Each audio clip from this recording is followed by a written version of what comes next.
समय पहले की बात है। राजा न्यायप्रिय, परोपकारी और अत्यंत शक्तिशाली था, लेकिन उसे एक ही दुख था। उसके 2 पुत्रों में एक निर्दयी था और दूसरा अंधा। हे प्रभु, कोई तो राह दिखाइए। मेरे बाद मेरे राज्य और प्रजा का क्या होगा? महाराज, चिंता न करें, आपके पुण्य कर्मों का फल आपको अवश्य मिलेगा। एक दिन महल के द्वार पर एक बूढ़ा भिखारी पहुंचा।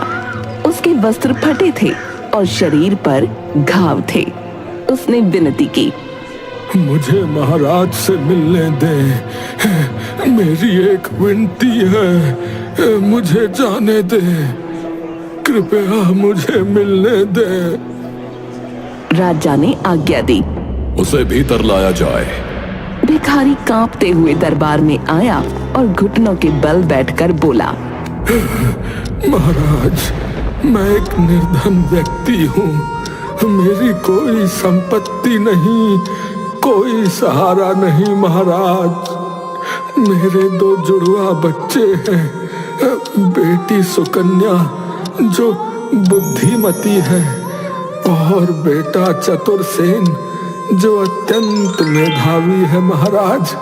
लेकिन निर्धनता के कारणवश वे शिक्षित नहीं हो पा रहे। मैं वानप्रस्थ के लिए सब त्याग कर हिमालय जाना चाहता हूँ। कृपया मेरी सहायता करें महाराज। राजा को भिखारी की करुणा भरी बातें सुनकर दया आ गई। उसने पूछा, तुम्हारे बच्चे कहाँ हैं? भिखारी ने अपने पीछे खड़े बच्चों की ओर इशारा किया। वे दुबले पतले थे, लेकिन फटे कपड़ों में भी तेजस्वी नजर आ रहे थे। राजा ने अपने मंत्री से कहा, इनकी परीक्षा लो और देखो कि क्या ये योग्य हैं। मंत्री ने बच्चों से कठिन प्रश्न पूछे। अगर तुम्हें राजा बना दिया जाए तो क्या तुम अपने माता पिता और गुरु को भूल जाओगे? नहीं, क्योंकि सच्ची निष्ठा और ईमानदारी ही राजा का सबसे बड़ा गुण होता है। जो व्यक्ति अपने माता पिता, गुरु और राज्य के प्रति निष्ठावान नहीं है, वो कभी योग्य शासक नहीं बन सकता। राजा ने मुस्कुराकर मंत्री की ओर देखा और कहा, सच्ची निष्ठा और ईमानदारी की परीक्षा केवल शब्दों से नहीं, कर्मों से होती है। अगर तुम्हें अपनी ईमानदारी और परिवार के बीच चुनना पड़े तो तुम क्या करोगे? चतुरसेन ने निडरता से उत्तर दिया, ईमानदारी से किया गया हर निर्णय अंततः परिवार और समाज दोनों के लिए ही हितकारी होता है। जो राजा सत्य और निष्ठा से टिक जाए, वह अपने राज्य को अंधकार में धकेल देगा। महाराज, यह बालक अत्यंत मेधावी है। यदि इन्हें उचित शिक्षा मिले तो ये एक दिन महान विद्वान बन सकते हैं और आपके राज्य की सेवा कर सकते हैं। आज से इन्हें राजकीय गुरुकुल में भेजा जाएगा, जहां ये सर्वश्रेष्ठ शिक्षा प्राप्त करेंगे। समय आने पर इन्हें योग्य पद दिया जाएगा। अब आप निश्चिंत होकर हिमालय जा सकते हैं महोदय। भिखारी की आंखों से आंसू बहने लगे। कांपते हुए स्वर में उसने कहा, महाराज, आपने मेरी निर्धनता को सम्मान में बदल दिया। मैं जीवन भर आपका ऋणी रहूंगा। समय बीतता गया। सुकन्या और चतुरसेन राज्य के सबसे विद्वान व्यक्तियों में गिने जाने लगे। चतुरसेन की नीतियां और बुद्धिमत्ता अद्भुत थी। अब राजा वृद्ध हो गए थे। उन्होंने पूरे राज्य के सामने घोषणा की, आज से इस राज्य का नया राजा मेरा पुत्र वीरसेन बनेगा और उसकी परछाई यानी मंत्री बनेगा वही बालक चतुरसेन जिसे मैंने वर्षों पहले अपनाया था। पूरे दरबार में सन्नाटा छा गया। राजा ने आगे कहा, मेरे पुत्र वीरसेन की पत्नी होगी सुकन्या जो बुद्धिमती है और मेरा दूसरा पुत्र वीरभद्र जो अत्यंत शक्तिशाली है, वह देश का सेनापति बनेगा। राजा की ये घोषणा सुनकर वीरभद्र के मन में जलन और क्रोध भर गया। उसने सोचा, मेरे होते हुए अंधे राजकुमार वीरसेन को राजा और एक नीच कुल के चतुरसेन को मंत्री बनाने की क्या आवश्यकता थी? ये मेरा अपमान है। वीरभद्र क्रोध में आकर राजा से कहता है, पिताश्री, क्या आपको लगता है कि एक अंधा व्यक्ति राज्य का संचालन कर सकता है? राज्य की सेवा करने के लिए कुल, जाति या धन नहीं, बल्कि बुद्धि और निष्ठा की आवश्यकता होती है पुत्र। कुछ दिनों बाद ही वीरभद्र ने वीरसेन को मारने के लिए एक योजना बनाई। उसने अपने विश्वास पात्र सैनिकों से कहा, राजमहल में एक गुप्त दरवाजा है जो राजा के कक्ष तक जाता है। सुनो, चुपचाप जाओ और राजा को मौत के घाट उतार दो। लेकिन मंत्री चतुरसेन को अपने गुप्तचरों द्वारा इस षड्यंत्र का पहले ही पता चल गया था। उसने गुप्त मार्ग में तेल का लेप करवा दिया ताकि जो भी वहां से गुजरे उसके पैरों के निशान छूट जाएं। अगली सुबह महल में हड़कंप मच गया। अरे ये क्या, यहाँ बहुत से पैरों के निशान हैं। पता करो ये कहाँ तक जाते हैं। सैनिकों ने निशानों का पीछा किया और पाया कि वे निशान सेनापति के विश्वास पात्र सैनिकों के कक्ष तक जा रहे थे। चतुरसेन ने तुरंत आदेश दिया, इन सभी को बंदी बनाया जाए। गिरफ्तारी के बाद पूछताछ में सैनिकों ने अपना अपराध स्वीकार कर लिया। वीरभद्र का षड्यंत्र उजागर हो गया और उसे दरबार में पेश किया गया। वीरभद्र, तुमने अपने ही भाई को मारने का षड्यंत्र किया। क्या यही है तुम्हारी राज्य के प्रति निष्ठा? पिताश्री, मुझसे भूल हो गई, मुझे क्षमा करें पिताश्री। राजा ने उसे माफ तो कर दिया, पर सारे अधिकार उससे छीन लिए और एक साधारण व्यक्ति की तरह महल में जगह दे दी। वीरभद्र के मन में ईर्ष्या बढ़ती गई। दूसरी ओर अंधा राजकुमार वीरसेन चतुर मंत्री चतुरसेन की मदद से राज करने लगा। मंत्री की चतुराई के कारण कोई भी राजा को हानि नहीं पहुंचा सकता था। राजा वृद्ध हो चुके थे, इसलिए उन्होंने अपना सिंहासन अंधे राजकुमार वीरसेन को सौंप दिया। कुछ ही दिनों बाद राजा का स्वर्गवास हो गया। पूरा राज्य शोक में डूब गया। पड़ोसी राज्य की राजकुमारी चंद्रलेखा, जो वीरभद्र से प्रेम करती थी और उसे राजा बनाना चाहती थी, ने एक नई चाल चली। उसने अंधे राजा वीरसेन को विवाह का प्रस्ताव भेजा। दरबार में राजा वीरसेन चतुर मंत्री चतुरसेन से इस प्रस्ताव पर चर्चा कर रहे थे।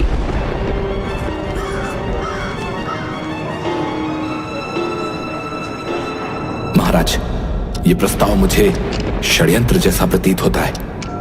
आप नेत्रहीन हैं, जबकि राजकुमारी चंद्रलेखा अद्वितीय सौंदर्य की धनी है। सोचने की बात है महाराज कि वो आपसे विवाह क्यों करना चाहती है। सच कह रहे हो मंत्री, मैं इस प्रस्ताव की सत्यता जानना चाहता हूँ। राजा ने राजकुमारी को पत्र भेजा। राजकुमारी, इतनी सुंदर और योग्य होने के बावजूद आप मुझसे विवाह क्यों करना चाहती हैं? अगले ही दिन राजकुमारी चंद्रलेखा स्वयं दरबार में उपस्थित हुई। वो राजसी वस्त्रों में अलौकिक सौंदर्य की प्रतीक लग रही थी। उसने दरबार में प्रवेश किया और अत्यंत मधुर स्वर में कहा, महाराज, मैंने आपकी वीरता और न्यायप्रियता की कहानियां सुनी है। आप नेत्रहीन होते हुए भी इतने शक्तिशाली हैं कि पूरा संसार आपको पूजता है। मैं ऐसे शक्तिशाली और न्यायप्रिय राजा के साथ अपना जीवन बिताना चाहती हूँ। वो धीरे धीरे आगे बढ़ी, राजा के समीप आई और उनका हाथ अपने कोमल हाथों में ले लिया। महाराज, मेरा हृदय केवल आपका है। यदि आप मुझे स्वीकार नहीं करेंगे तो मैं जीवन भर अकेली रह जाऊंगी। राजा वीरसेन के मन में पहली बार किसी ने इतना प्रेम और सम्मान जताया था। उनका हृदय भावनाओं से भर उठा। वो कुछ क्षण मौन रहे, फिर बोले, राजकुमारी, आपका प्रेम और समर्पण मुझे अभिभूत कर रहा है। ये सुनकर चतुरसेन चिंतित हो उठा। वो जानता था कि ये प्रेम नहीं बल्कि एक षड्यंत्र है। उसने राजा को सावधान किया। महाराज, इस विषय पर थोड़ा विचार करना आवश्यक होगा। ये निर्णय इतना शीघ्र नहीं लेना चाहिए।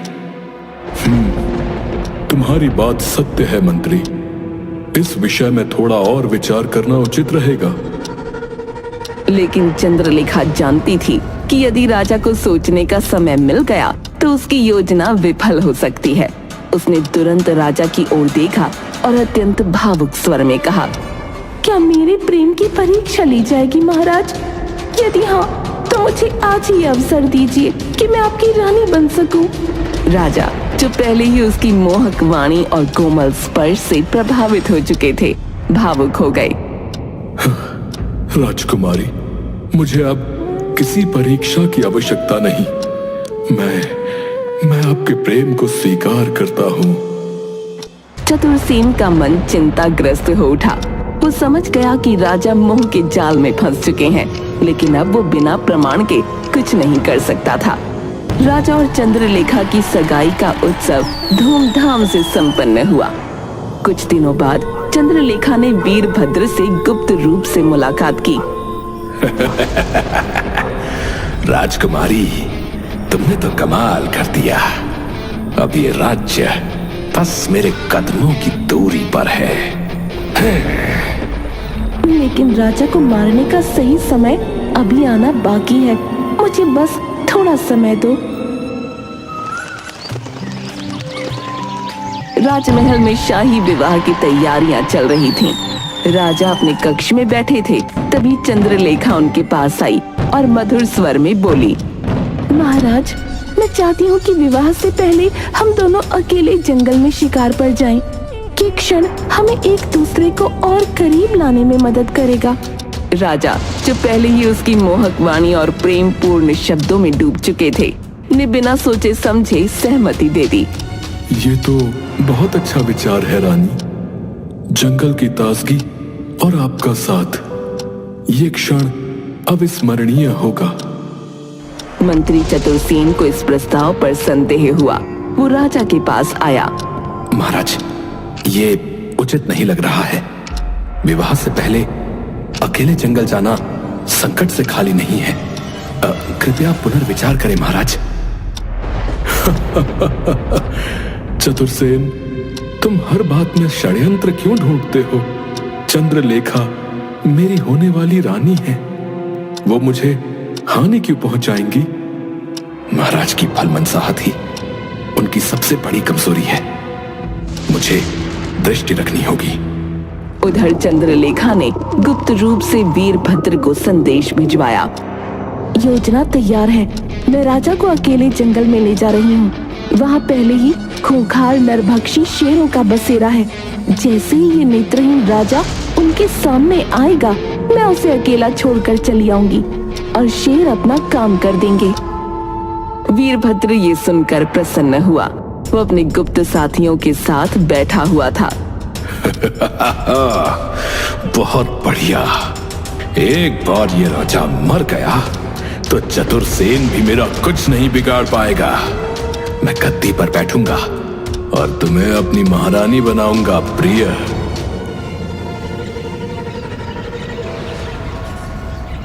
दो दिन बाद जंगल की यात्रा आरंभ हुई। सुकन्या और चतुरसेन, जो इस योजना से अनजान नहीं थे, गुप्त रूप से राजा की सुरक्षा के लिए उनके पीछे पीछे चल रहे थे। जंगल के घने इलाके में पहुंचने के बाद चंद्रलेखा और वीरभद्र ने राजा को एक गहरी खाई के पास छोड़ दिया। वहां पहले से भूखे शेरों का झुंड मौजूद था। महाराज, बहुत प्यास लगी है। मैं पास के झरने से पानी लेकर आता हूँ।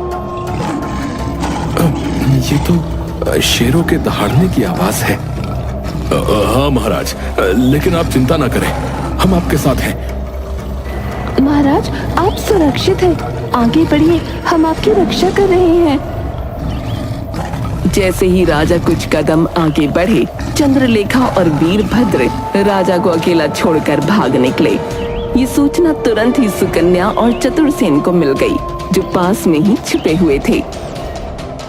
अब देखना है राजा जी, आपकी किस्मत और आपका चतुरसेन कब तक साथ देता है। राजा अब अकेले शेरों के बीच खड़े थे। चारों तरफ भूखे शेर उनकी ओर बढ़ रहे थे। शेर अब मात्र कुछ ही कदम दूर थे। तभी अचानक सुकन्या ने तीर निकालकर शेरों पर वार करना शुरू कर दिया। राजा जी, डरे नहीं, मैं यहाँ हूँ। पहला तीर एक शेर की आंख के पास लगा, जिससे वो दहाड़ता हुआ पीछे हट गया। दूसरा तीर एक और शेर के पैर में लगा और वो भाग खड़ा हुआ, लेकिन अभी भी कुछ शेर बचे थे। इतनी देर में चतुरसेन ने जल्दी से अपने घोड़े से मशाल निकाली और आग जलाकर शेरों की ओर दौड़ पड़ा। राजा के प्राण बच गए। चतुरसेन, क्या ये तुम हो? हाँ महाराज, और हम समय पर पहुंच गए हैं। राजा के आदेश पर चंद्रलेखा और वीरभद्र को राजसभा में बुलाया गया। पूरा दरबार सन्नाटे में था। राजा सिंहासन पर बैठे थे। उनके चेहरे पर क्रोध और पीड़ा साफ झलक रही थी। चतुरसेन और सुकन्या उनके पास खड़े थे। चंद्रलेखा घबराई हुई दिखने का नाटक कर रही थी, जबकि वीरभद्र गंभीर मुद्रा में खड़ा था। चंद्रलेखा, तुमने मुझे जंगल में अकेला क्यों छोड़ा? क्या यही तुम्हारा प्रेम था? इतना सुनते ही चंद्रलेखा दौड़ती हुई राजा के पास आई और रोने का नाटक करने लगी। महाराज, काश चतुरसेन मुझे भी बचा लेता। मैं जंगल में बेहोश होकर खाई में गिर पड़ी थी। शेरों को देखकर मैं इतना डर गई कि कुछ समझ ही नहीं आया। अगर होश में होती तो शेरों के आगे खुद का बलिदान कर देती। महाराज, क्या आप मुझ पर विश्वास नहीं करते? राजा, जो पहले ही उसके प्रेम में अंधे हो चुके थे, फिर से धोखे में आ गए। नहीं, मुझे अपने प्रेम पर पूरा विश्वास है। तुम्हें कुछ नहीं होगा चंद्रलेखा। सुकन्या, जो राजा से प्रेम करती थी पर कभी अपने प्रेम को व्यक्त न कर सकी थी, उसकी आंखों से सच्चे आंसू बहने लगे, लेकिन उसने कुछ नहीं कहा। तभी चंद्रलेखा ने अपनी अगली चाल चली। महाराज, आपके साथ एकांत में समय बिताने का सपना अभी भी अधूरा है। अब हम समुद्र यात्रा करेंगे ताकि कोई खतरा ना हो और हम कुछ समय शांति से बिता सकें। राजा फिर चंद्रलेखा के झूठे प्रेम के आगे कुछ न कह सके, लेकिन मंत्री चतुरसेन को संदेह हुआ। महाराज, हमें पहले सुरक्षा व्यवस्था की तैयारी करनी चाहिए। समुद्री यात्रा आसान नहीं होती। चंद्रलेखा तुरंत राजा के पास जाकर भावुक हो गई और रोने का नाटक करने लगी। महाराज, क्या मंत्री जी को मेरे प्रेम पर संदेह है? अगर ऐसा है तो मैं अभी के अभी अपनी जान दे देती हूँ। नहीं नहीं चंद्रलेखा, हम अवश्य यात्रा पर जाएंगे। मंत्री जी, क्या आपको महाराज की खुशी नहीं चाहिए? वो मेरे साथ समय बिताना चाहते हैं। आप व्यर्थ चिंता न करें। राजा मुस्कुरा दिए। मंत्री चतुरसेन जी, चिंता मत करो। मेरे साथ मेरी प्रिय रानी होगी। ऐसा करो, तुम और सुकन्या भी हमारे साथ चलो। इससे ये यात्रा और सुखद हो जाएगी। मंत्री चुप रहा, लेकिन वो समझ गया कि कुछ न कुछ गड़बड़ अवश्य है। चंद्रलेखा और वीरभद्र ने समुद्र के कुख्यात समुद्री डाकू काल सागर से गुप्त समझौता किया। रात्रि के अंधेरे में वीरभद्र और चंद्रलेखा गुप्त रूप से काल सागर से मिलने गए। काल सागर, हमें राजा को समुद्र में समाप्त करना होगा। बदले में तुम्हें सोना, गहने और आधा राज्य मिलेगा। काल सागर ठहाका मारकर हंसा। मुझे सौदा पसंद आया। जैसे ही राजा जहाज पर होगा, मैं अपने लोगों के साथ वहां पर आक्रमण करूंगा और उसे समुद्र में फेंक दूंगा। लेकिन मंत्री चतुरसेन पहले से ही सतर्क था। उसने काल सागर से पहले ही मुलाकात की और उसे एक बेहतर प्रस्ताव दिया। अगर तुम राजा की रक्षा करोगे और वीरभद्र व चंद्रलेखा को धोखा दोगे तो मैं तुम्हें दुगना सुना और सुरक्षा दूंगा। काल सागर कुछ देर सोचने लगा और फिर ठहाका मार कर हंसा।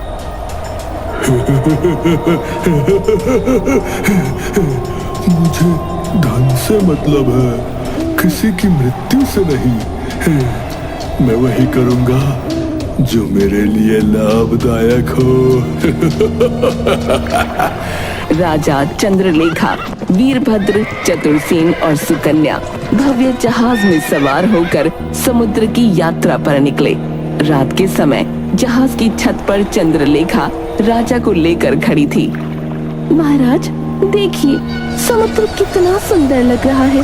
कृपया आगे बढ़कर लहरों को महसूस कीजिए। राजा धीरे धीरे आगे बढ़ने लगे।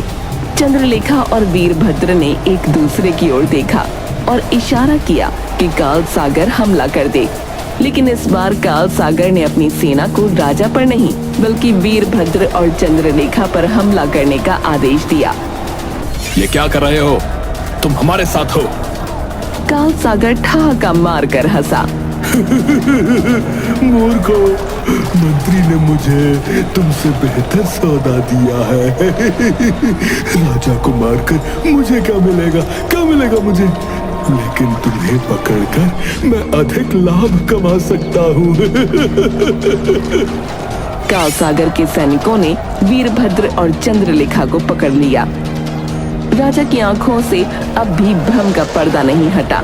राजमहल को सुंदर आभूषणों और दीपों से सजाया गया था।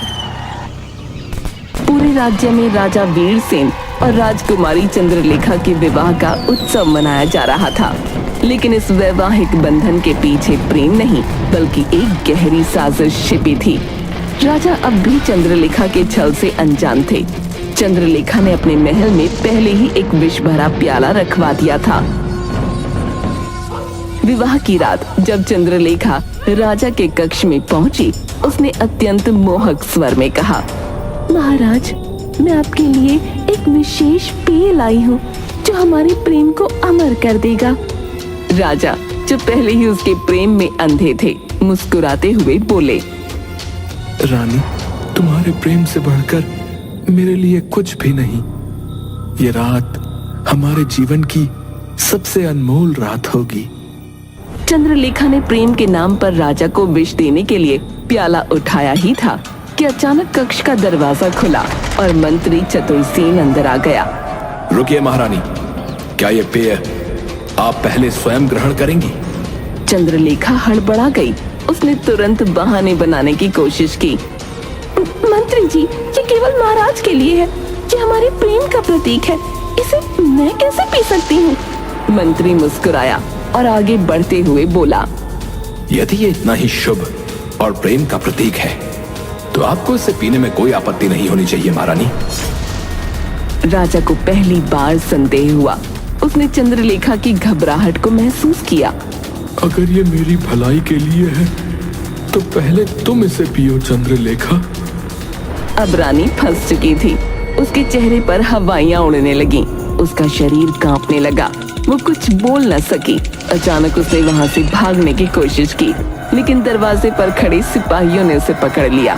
चतुरसेन ने राजा की ओर देखा और ठोस आवाज में कहा, महाराज, ये विवाह प्रेम पर नहीं, छल पर आधारित था। चंद्रलेखा कभी आपसे प्रेम नहीं करती थी। उसका असली प्रेमी वीरभद्र ही है, जिसने आपके सिंहासन को हथियाने के लिए ये घिनौना षड्यंत्र रचा था। राजा ये सुनकर सन्न रह गए। उनके चेहरे पर अविश्वास और पीड़ा थी। उन्होंने कांपती आवाज में कहा, क्या जिसे मैंने अपने सबसे निकट माना वही सबसे बड़ी कपटी निकली? मेरे हृदय में तुम्हारे लिए सच्चा प्रेम था, लेकिन तुम्हारे हृदय में सिर्फ षड्यंत्र था चंद्रलेखा। राजा ने सैनिकों को आदेश दिया, सैनिकों, चंद्रलेखा और वीरभद्र को तुरंत कारागार में डाल दिया जाए। सैनिकों ने वीरभद्र को भी पकड़ लिया, जो दरबार से भागने की कोशिश कर रहा था। कुछ ही दिनों बाद वीरभद्र को राजद्रोह के अपराध में मृत्यु दंड दे दिया गया। चंद्रलेखा को जीवन भर कारावास की सजा सुनाई गई। महल में अब शांति लौट आई थी, लेकिन राजा के हृदय में जो घाव चंद्रलेखा ने दिए थे वो शायद कभी नहीं भर सकते थे। राजा महल की छत पर अकेले खड़े थे। वो भावुक होकर अपने पिता के शब्दों को याद करने लगे। पिताजी ने मेरे लिए सुकन्या को चुना था, वही मेरे लिए योग्य और उचित संगिनी है। मैंने भावनाओं में बहकर अपने जीवन की सबसे बड़ी भूल की, लेकिन अब मैं उसे नहीं दोहराऊंगा। राजा ने दरबार में सबके सामने घोषणा की। आज मैं एक नया संकल्प लेता हूं। मैं अपनी प्रजा और अपने कर्तव्यों से कभी मुंह नहीं मोड़ूंगा। मेरे पिता ने जिनके साथ मेरा विवाह निश्चित किया था, वही मेरी सच्ची संगिनी होगी। मैं सुकन्या से विवाह करना चाहता हूं। सुकन्या, जो हमेशा राजा से निस्वार्थ प्रेम करती थी, उसकी आंखों से आंसू बह निकले। उसने सिर झुका दिया। कुछ ही दिनों बाद राजा वीरसेन और सुकन्या का विवाह संपन्न हुआ। पूरे राज्य में खुशियां मनाई गईं। चतुरसेन, जो हमेशा राजा की परछाई की तरह उनके साथ था, उनके लिए एक सच्चे मित्र और मार्गदर्शक की भूमिका निभाता रहा। राजा ने चतुरसेन को अपने सबसे बड़े सलाहकार और मंत्री के रूप में स्वीकार किया। चतुरसेन, तुम्हारी निष्ठा और चतुराई ने मुझे अंधेरे से निकाला है। तुम सदैव मेरे साथ रहोगे, मेरे राज्य की रक्षा के लिए। महाराज, जब तक मेरा जीवन है, मैं आपके और इस राज्य की सेवा के लिए तत्पर रहूंगा। समय बीतता गया। राजा वीरसेन और सुकन्या के शासन में राज्य फिर से समृद्ध और शक्तिशाली बन गया। प्रजा खुशहाल थी और चारों ओर सुख शांति का वातावरण था।